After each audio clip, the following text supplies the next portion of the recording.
All right, so here we are. We are at our first ever functional elements, what we're going to call the trainers panel. And basically all we want to do is we want to take a topic that's relatively hot in the world of fitness that our clients might have some interest in learning a little bit more on, and just kind of fire it off at our panel of awesome FE trainers here that they can kind of chime in and give their 2 cents and expertise and hopefully give a little value add to our clients out there. So that's all we're trying to do here today. And our first topic for our very first ever FE trainers panel is on kettlebells. And we'll talk a little bit in a minute why that's kind of a relevant topic for us here today. But there's a lot of information, a lot of questions that I think clients might have out there on kettlebells. So we'll dive right into that. But first of all, let me just introduce everybody on the panel here today. Myself is Barkley, and I know pretty much nothing about fitness, but I'm okay at moderating. So I will be our moderator here today. Of course, we have Jamie Rothermick, we have Tony Moiko, we have Eddie Barrett, Patrick McDermott, and Ryan Page, all on the panel here. So we want to hear from everybody today chiming in. And noticeably missing is intern Nathan. No intern Nathan today. Yeah, to take a trip to Colorado. Colorado, all right. Yeah. But we'll get him on some future ones too. Nathan's a pretty cool guy that's part of the team now, part of the FE team as an intern, and we'll get him on in future episodes and see what he's thinking as well for his perspective. So let me jump right in here. And the first thing I want to know is, Jamie, you've probably been in the fitness business now a little bit more than everybody on this call. I think, what are you, like 25 or 30 years now? Oh, maybe 50. I don't know. Maybe 50, 60, who knows? Who really knows? But I guess my question is, have kettlebells, since you started your career, have they always been a thing? Not from what I can recall, and that goes back quite a few years. I mean, they've been around a long time, no doubt, but I would say slowly but surely they have been coming to the forefront of fitness.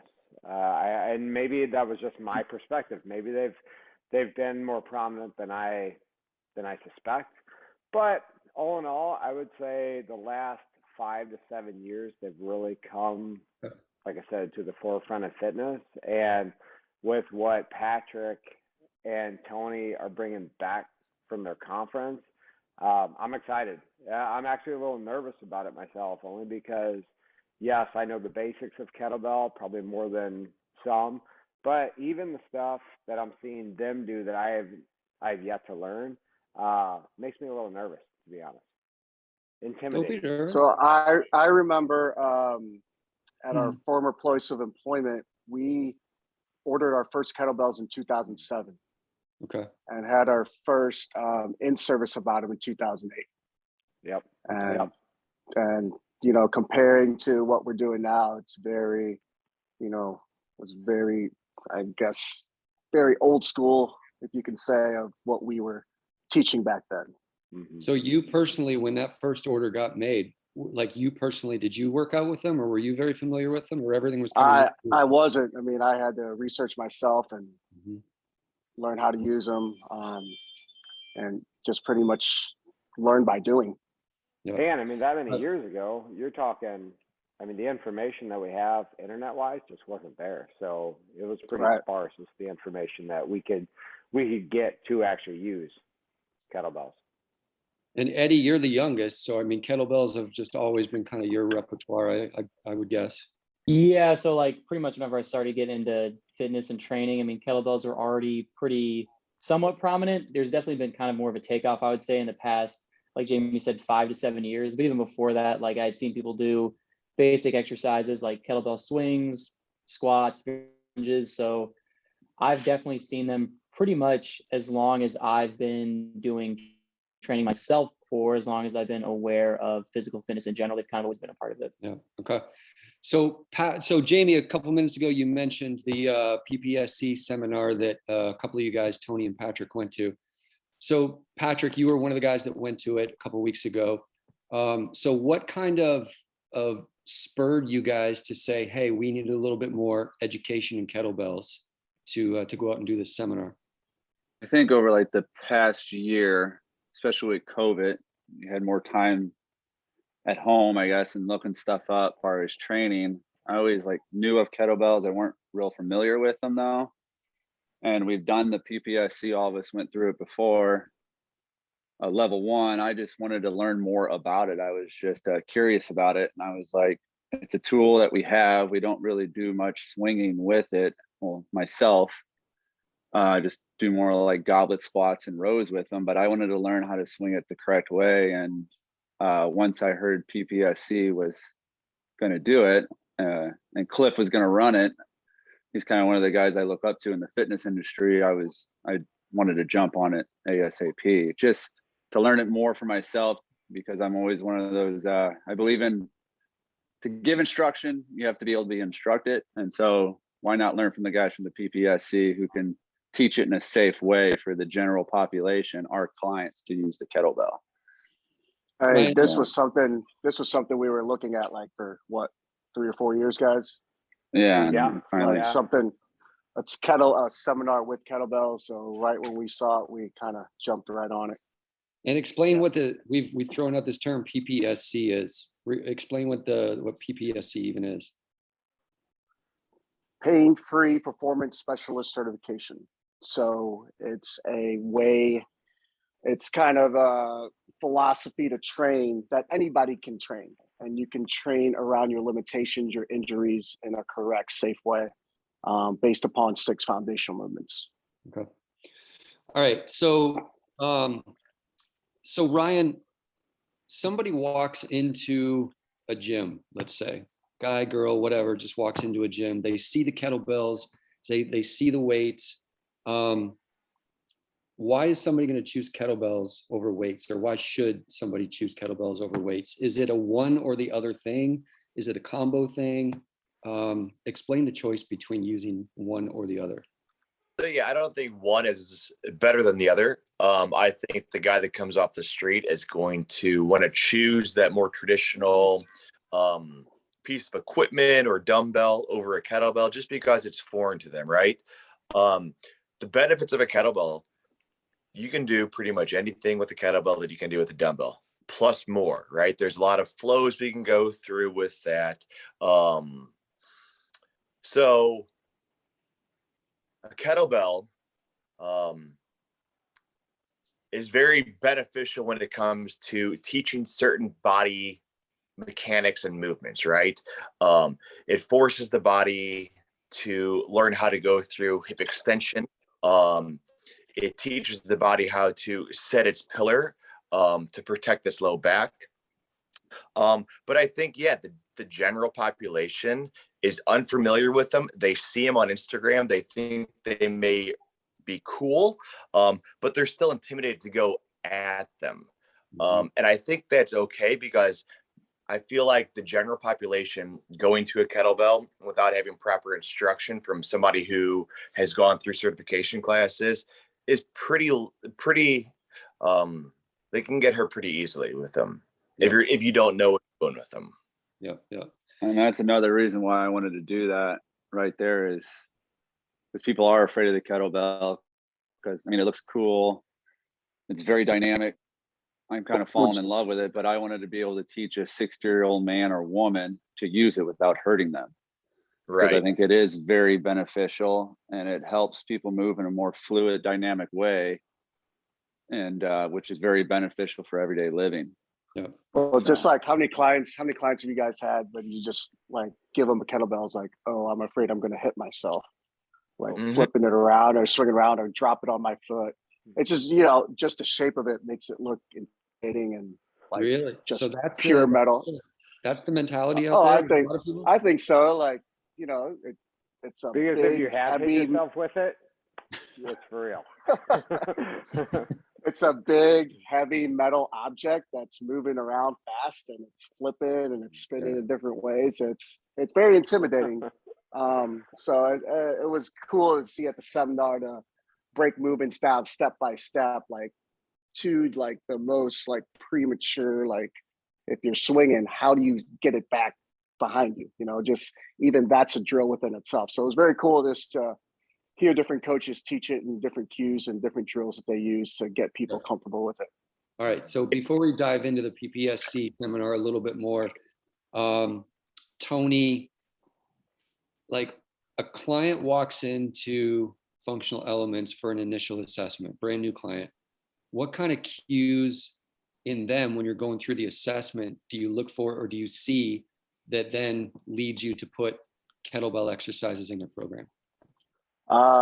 First thing, I mean, the most fundamental kettlebell exercise is a swing. So they got to get the hinge pattern first. And I guess the biggest cue for me for that is butt back.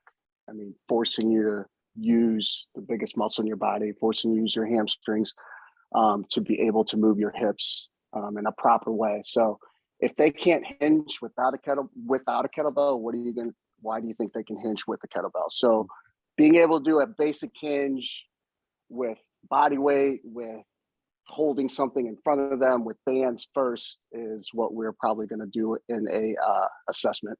And then just basic movements without weight, you know, like the squats and lunge. Because if you can't squat, lunge, body weight yourself, you can't hold yourself up. You hold your body weight up. You can't control your own weight.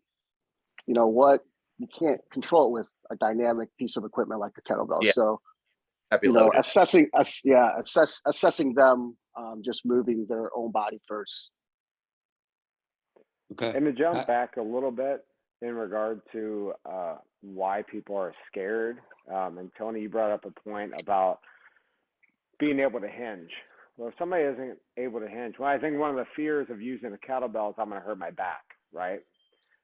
So by progressing these people, progressing our clients through the right hinge pattern, even being dynamic without a kettlebell first is going to help them to become more comfortable using that kettlebell, because now they understand the pattern, and now you add the kettlebell to it, which then if they just continue on with that pattern now with the kettlebell, they're going to understand how to keep their back safe, how to actually make their hips, their glutes, their hamstrings, and their back stronger with the kettlebell, and understand that kettlebell isn't going to injure them.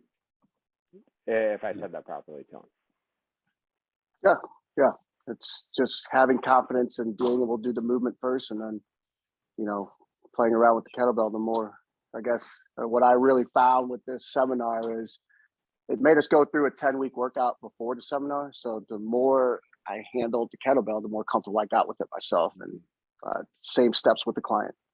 And that's a good point, Tony. Like, Bark, once a new client comes in and they are afraid to use the kettlebell or not capable of using it, you can still put it in their hands and do other movements with it. You don't have to do a swing or a clean, a snatch, or a flow or a complex with it. You can just have them hold it by their chest and do a gauntlet squat, or do a row, or do a one-arm chest press with it. Or a new favorite press is a bottoms up press, just to get them familiar and to handle the bell. Then later on, after 8-10 weeks, then you can start introducing the basic movements with the swing and stuff of that nature, and break down the swing with them. But as long as they're familiar with it, they'll get more confident using it for swinging or cleaning or using a snatch.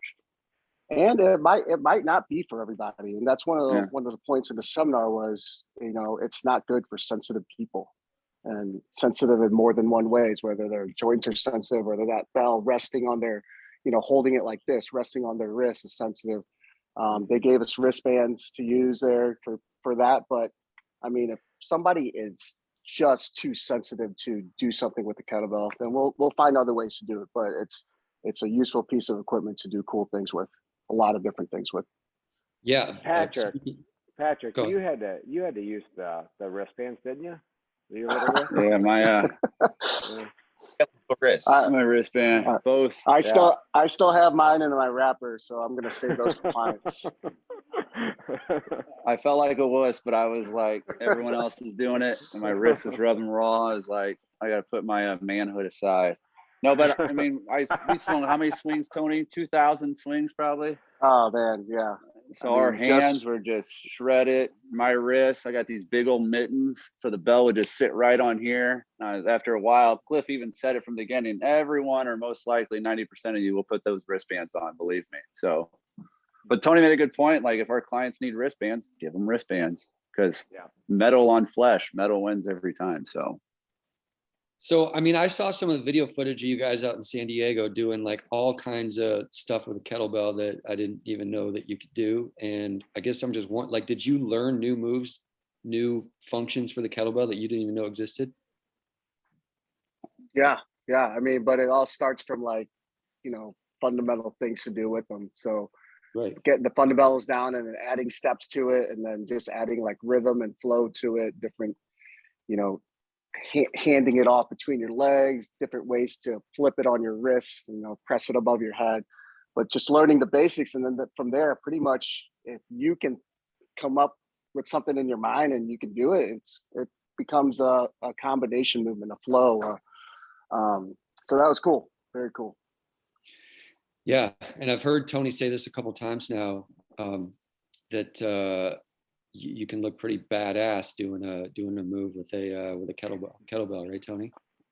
Very cool. Like I just think it looks cool swinging a big piece of weight around and having control of it. Like, what's more badass than that, Eddie? Nothing. Eddie, Nothing. anything? There's not really much out there. Okay. There's not much out there other than that. Eddie, are you a kettlebeller? Do you use it in your daily workouts yourself?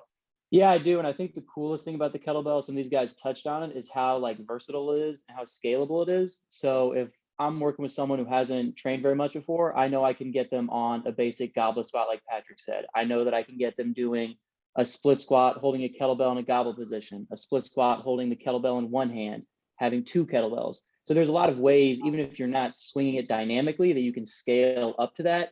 And pretty much every single client that I train, at least some point in the week, will use a kettlebell at some point. I'm going to use a kettlebell at some point.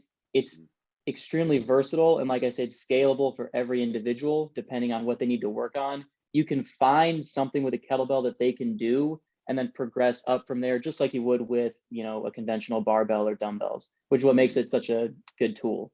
Yeah. And Ryan, I'm sorry, Bart, go ahead. No, go ahead. I was going to say, the versatility of it. I mean, just in my own training, like if I'm doing, for example, a Bulgarian split squat, I can go very heavy with it just by holding two, or I can use it as what I've been doing more of over the past few weeks after seeing what Patrick and Tony brought back, is I'm using it for not only that strength training and that hypertrophy training, but I'm also using it from a cardiovascular standpoint. Yeah, if I can't go outside and do something, I mean, you put a whole bunch of types of swings together, and my heart rate is up for a good amount of time. I mean, 30, 40 minutes of swinging, you're going to be out of breath. And again, I think the versatility is the key. It's one of the keys for me as to why I use the kettlebell. Yep. Well, that's a good point, because one thing Cliff said at the conference, he's like, they all swing a kettlebell for 10 straight minutes and everyone looks at me like I'm crazy. And I asked them, well, you go on like a 3-5 mile run, it's the same amount of reps on your body that it is a swing. Mm-hmm. And if you're doing it properly, you're not going to hurt yourself. Yeah. So good point. Hey, Ryan, do you have an example of a client that maybe was kind of hesitant about kettlebells that you've gotten them a little bit more confident with and incorporated into the program, and they love it now? I don't know if there's anybody that was really hesitant about it. I think it's a learning curve for everybody, right? So either you could be really eager to jump into them, or you could be completely unfamiliar with them. And both those people are the exact same because they don't have the experience in using kettlebells. So it doesn't matter what person we're dealing with. Everybody's a beginner when we've not picked up a kettlebell, right? So like Tony said, we've got those basic movement patterns that we have to develop. And if that person's not ready to use it, then there's plenty of different options out there other than kettlebells, right? We don't need to just stick to that. It's simply a tool that we can use for any individual that is willing or that has some curiosity in that field, Yeah, a badass tool, as Tony would say. Badass. Speaking of badass though, like I've seen kettlebells with like mean gorilla faces on them, like some in the shape of like Thor hammers. I saw Shark Tank a couple of weeks ago, and somebody invented like a kettlebell handle that you can clasp onto a dumbbell and it becomes a kettlebell. Like there's all kinds of cool kettlebell stuff out there right now. Mm-hmm. Yeah. Marketing, bro. Yeah. Never heard of it. My favorite one was when Patrick, you and I were in Seattle. They had an Iron Man face. Oh yeah, that's Look ahead of him. That was pretty cool. Yeah. All a right. simple So bell will do just fine. Yeah. Yeah. so- Those are my favorite bells, are simple metal bells. yeah, there you Yeah, go. the ones that we have at FE are. What was the bell I was using, Tony? Was that a competition bell? Yeah, competition bells, which are Oh, like God, a that thing little bit meatier, tore up big my bulky hand. type things. Yeah. With a little longer handle, like Yeah. I would say longer, but more horizontal, I guess, not as curvy. Yeah. Yeah.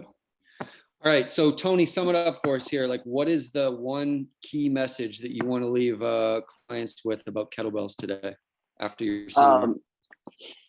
The main thing I learned is in seminar is anybody can use it. And most of us played sports when we were kids, and most of us, I wouldn't even say most of us, all of us were more athletic when we were younger. And kettlebells are a good way to reintroduce that to your body, combining different movements, moving more fluidly with more coordination and engaging a lot of muscles to work together to form one movement.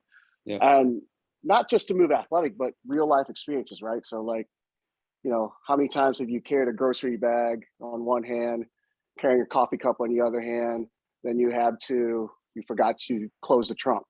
Well, that's offset loads going in different directions. You might have to twist and turn, step back, step forward.